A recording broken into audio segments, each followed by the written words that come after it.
안녕하세요. 미국 유학고수 TV 시청자 여러분들, 유학고수입니다. 자, 오늘도 제 영상에 댓글을 달아주신 구독자분의 질문에 응답을 해보도록 하겠습니다. 자, 먼저 구독자분의 질문을 읽어드릴게요. 근데 이분이 한 번에 여러 가지 주제를 물어보셔가지고 제가 다 읽고 대답해주는 게 아니라 한 문장 읽고 대답해주고 한 문장 읽고 대답해주고 하도록 하겠습니다. 그리고 미리 말씀드리지만 제 영상의 모든 내용은 저의 매우 주관적인 내용이기 때문에 이 영상만 보고 인생의 중요한 결정을 내리지 않기를 바라고요. 많은 사람들의 의견을 들어보세요. 그래야 후회하지 않는 선택을 하실 수 있습니다. 자, 그러면 읽어드릴게요. 안녕하세요. 미국 대학 화학공학 학사를 졸업하고 컨트랙 리서치 오거나이제이션에서 일하고 있습니다. 내년이 스템 OPT 마지막이라 한국행이나 대학원을 생각하고 있습니다. 라고 하셨네요. 자, 그리고 주변에 아이비리그 출신들이 많아서 자극받아서 대학원은 화공으로 탑 15으로 석사를 준비하고 있습니다. 라고 하셨는데, 자, 일단 여기까지만 읽어주고 코멘트를 해드릴게요. 일단 미국에서 화학공학을 학사를 졸업하셨는데 전공은 되게 화학공학 좋은 과인데요.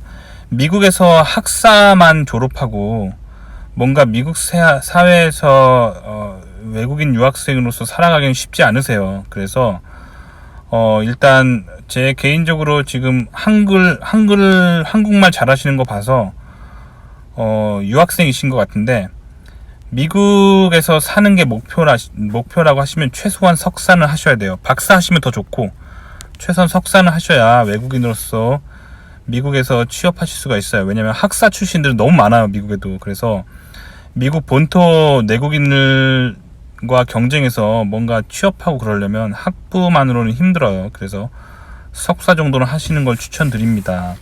그리고 지금 아이비리그 출신들이 많아서 주변에 많아서 자극받는다고 하셨는데, 미국 진출을 목표로 하신다면 학벌이 전혀 중요하지 않으세요. 제가 여러 번 말씀드렸지만 미국의 취업 프로세스가 어떻게 되냐면 학벌이 별로 먹히지가 않아요. 사실 저는 미국에서 약 10위권 정도 하는 학교에서 공학 박사를 땄는데 나름 저는 이게 괜찮은 학벌이라고 생각하는데, 문제는 미국의 학벌이 먹히지 않아요. 저는 이 정도 학벌만 되면은 그냥 이 학벌로 밀어붙여서 어디든 막 가고 싶은데, 미국이 안타깝게도 학벌 문화가 아니에요. 오로지 실력만 봅니다. 그래서 학벌은 그냥 중요하지 않고요. 그닥 중요하지 않고요.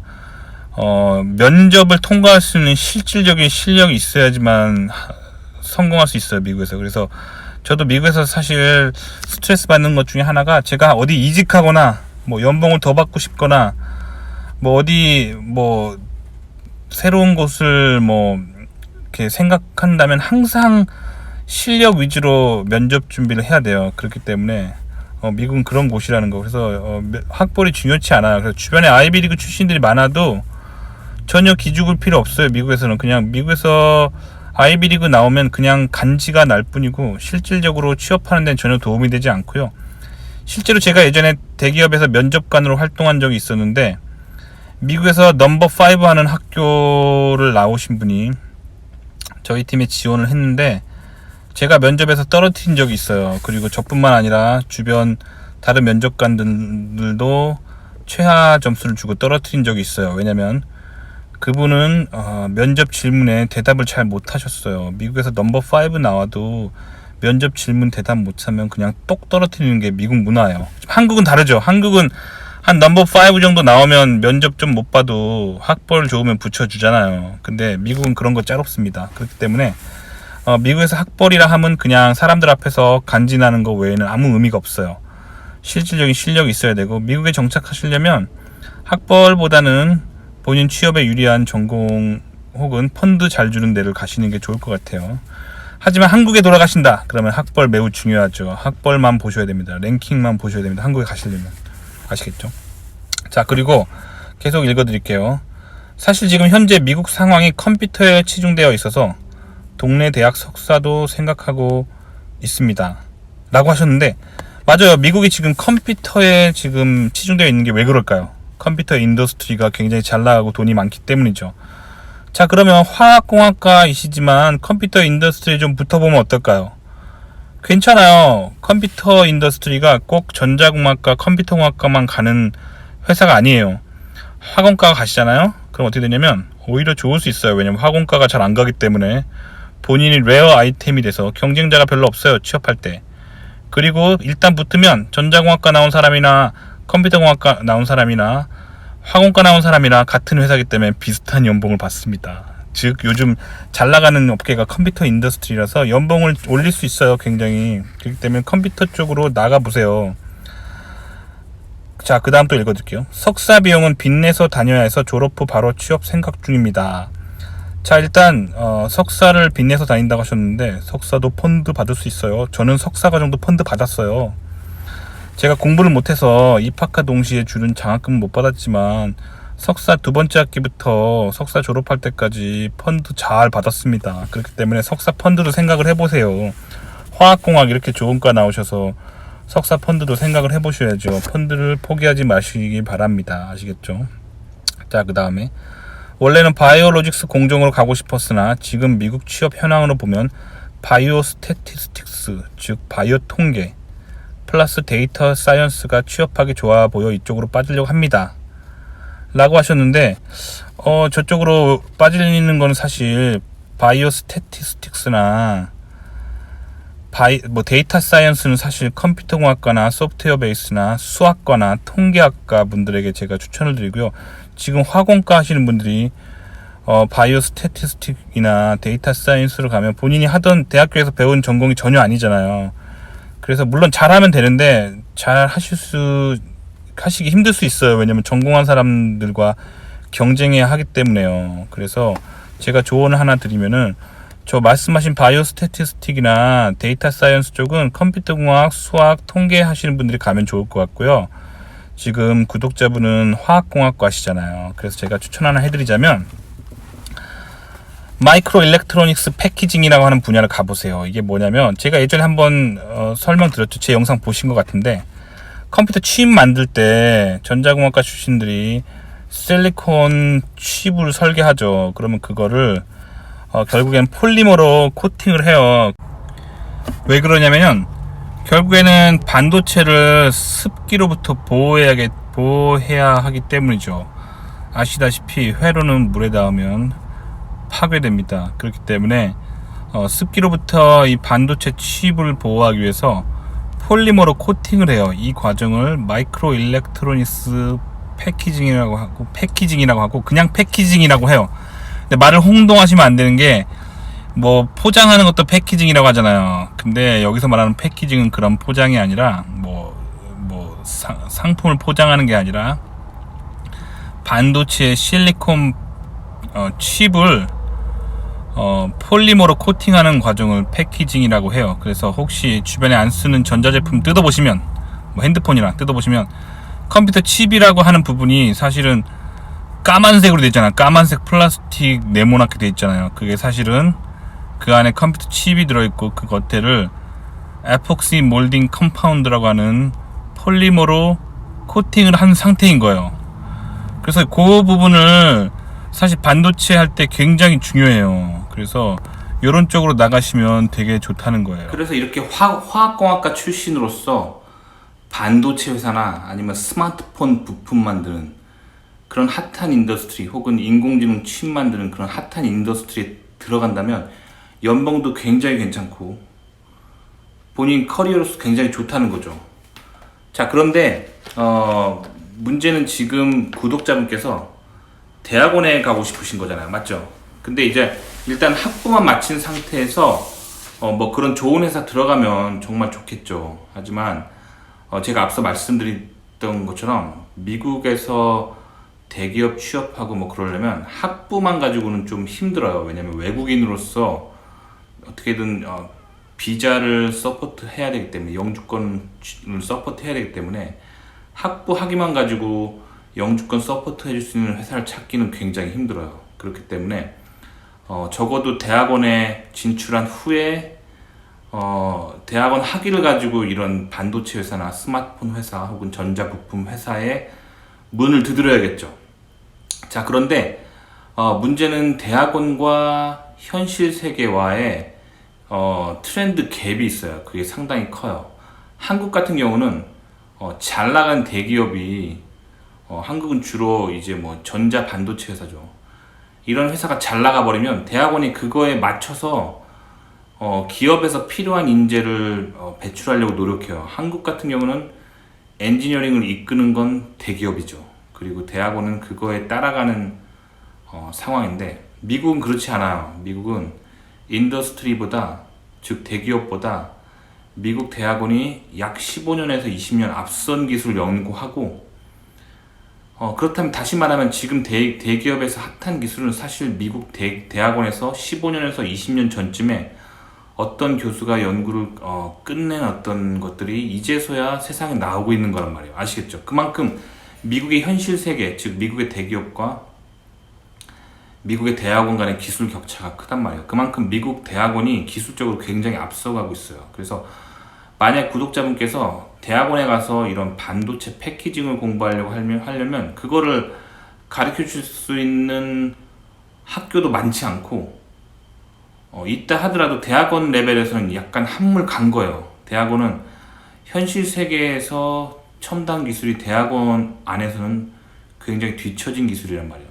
즉 그래서 15년에서 20년 앞선 기술을 연구해야지 대학원에서는 트렌드가 맞고, 그래야지 장학금도 많고 그렇단 말이에요. 그래서 대학원에서는, 그래서 제가 바이오 패키징을 얘기한 거예요. 바이오 패키징이 뭐냐면 뭔가 인체에 집어넣는 어떤 의료 장비라든가 어떤 약품이라든가 뭐 그런 거를 인체의 면역 반응을 피해갈 수 있는 어떤 그런 패키징을 해야겠죠. 여전히 폴리머 기술은 굉장히 유용한 기술로 사용될 거예요. 하지만 이 폴리머는 기존의 전자제품을 코팅하던 폴리머와는 다르겠죠. 왜냐면 인간의 몸 안에 들어가 있기 때문에 인간의 몸 안에서의 면역 반응을 일으키지 않는 뭔가 그런 특수한 폴리머여겠죠. 그래서 요즘 핫한 그런 인더스트리에서 하는 그런 전자 패키징과는 약간 다를 수 있어요. 하지만 결국에 배우는 기술은 굉장히 비슷하다는 얘기죠. 자, 지금부터 제 친구 얘기를 하나 해드릴게요.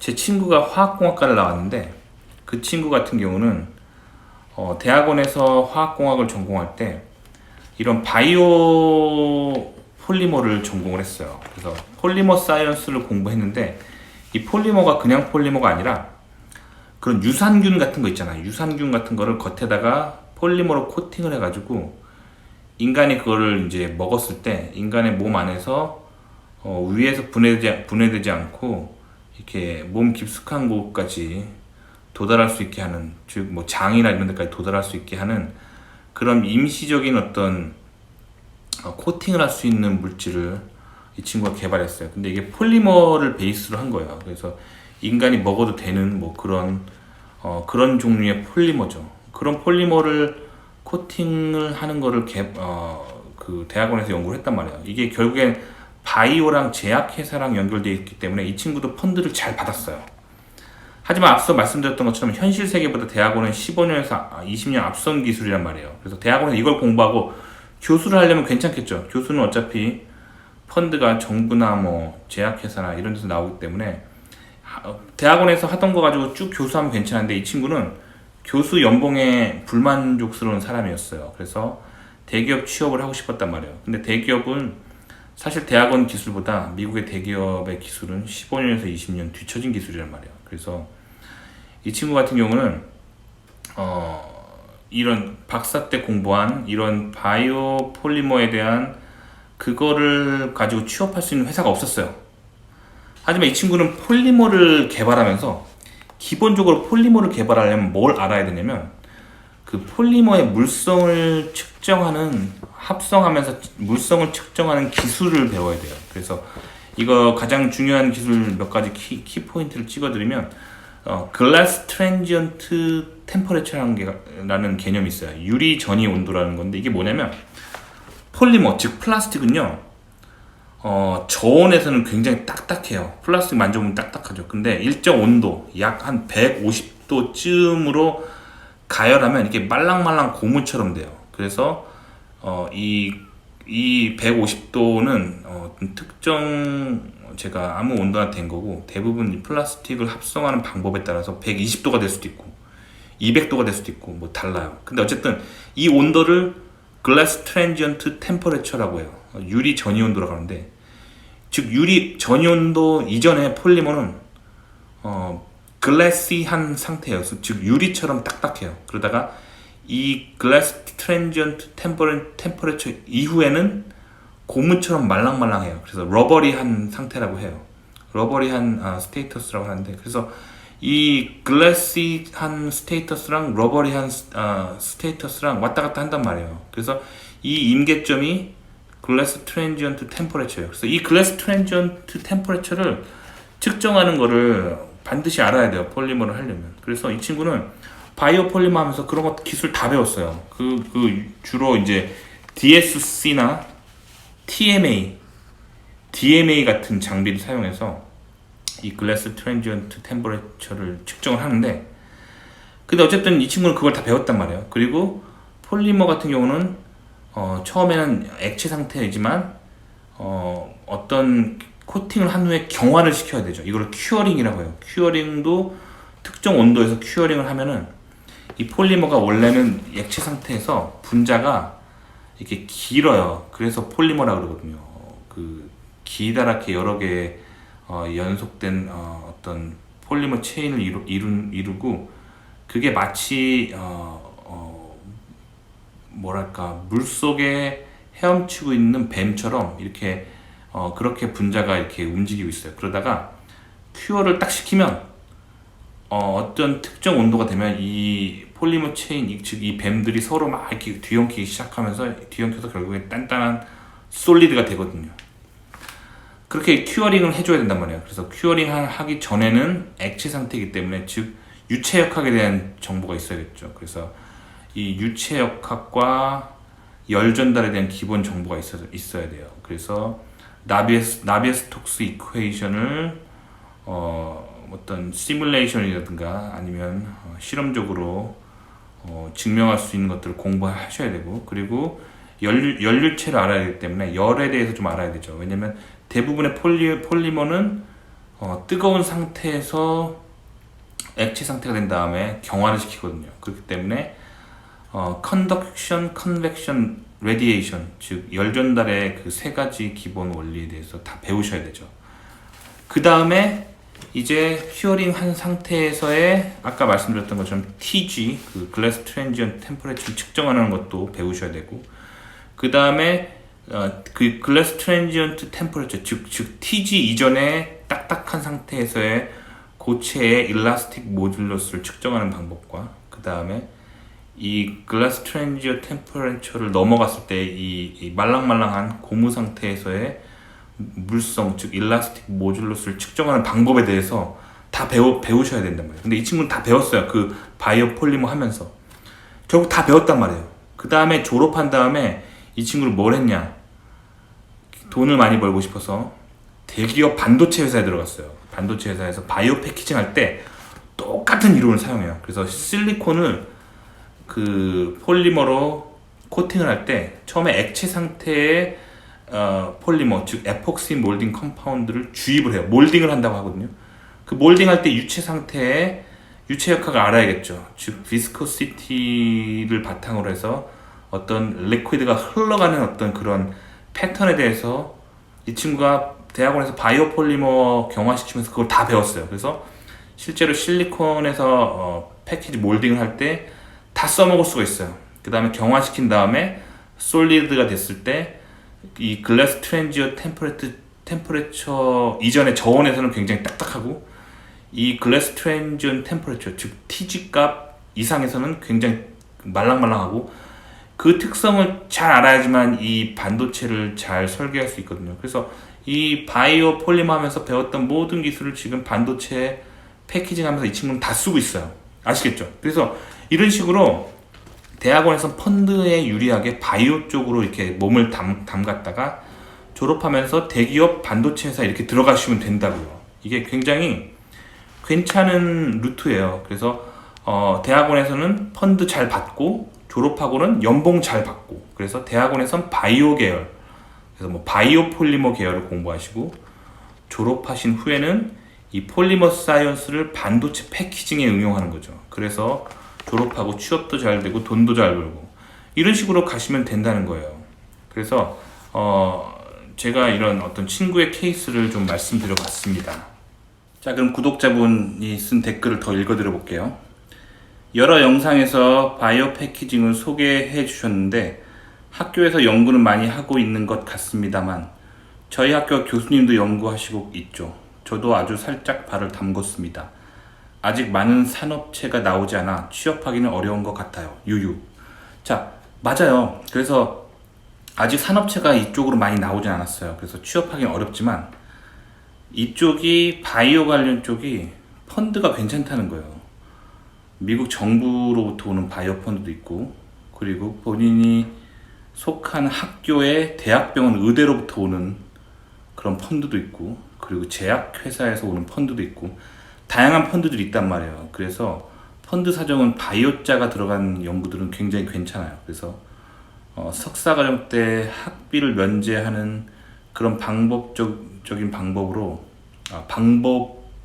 하나로서 사용하는 거죠. 그래서 저 같은 경우도 사실 저는 기계공학인 거 아시죠? 근데 저는 원래 자동차를 설계하는 걸 원래 공부하고 싶었어요. 근데 미국에 막상 오니까 석유 연료를 바탕으로 한 자동차는 이미 한물 가버렸더라고요. 그래서 저는 바이오 기계를 공부했어요. 그래서 석사과정 때도 펀드를 받을 수가 있었어요. 근데 제가 공부를 그렇게 잘하는 사람은 아니라서 입학과 동시에 펀드는 못 받았어요. 그래서 첫 학기는 못 받았지만 두 번째 학기부터 펀드를 받아서 석사과정 펀드를 저는 받을 수가 있었어요. 그래서 저는 주립대를 다녔었거든요.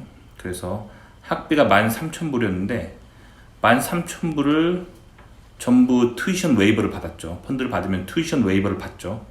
그래서 13,000불 학비를 두 번째 학기부터 졸업할 때까지 안 냈어요. 그리고 월급은 약 1,000불 정도 가까이 된 1,000불 좀 안 되는 900 몇 불 정도 되는 월급을 받았었어요. 석사과정 때. 그러니까 상당히 괜찮죠. 그래서 저는 펀드를 해결할 목적으로 바이오 연구를 했었고, 그렇게 하면서 바이오 기계를 하면서 저는 원래는 자동차 설계, 자동차 시뮬레이션 하고 싶었는데 뭐 의료 장비 시뮬레이션을 하면서 시뮬레이션 기술을 다 배웠어요. 그 다음에 박사도 바이오 기계 똑같이 했고요. 그 다음에 졸업하고는 반도체 회사, 지금 제일 인더스트리에서 핫하고 연봉 많이 준다는 반도체 전자재료 이런 인더스트리에서 전자재료나 전자제품, 반도체가 만들어질 때 그런 과정들을 컴퓨터로 시뮬레이션 하는 그런 소프트웨어를 바탕으로 한 어떤 그런 엔지니어링 업무를 해오고 있어요. 그래서 연봉도 괜찮게 받고 취업도 잘 되고 괜찮은 분야랍니다. 어때요? 좀 도움이 되셨나요? 도움이 되셨길 바라고요. 좋아요와 구독 눌러주시고요. 다음 시간에 또 뵐게요. 그럼 안녕히 계세요. 그리고 지금 그 뒤에 댓글이 더 많은데 그거는 다음 영상에서 해드리도록 하겠습니다. 그럼 안녕히 계세요.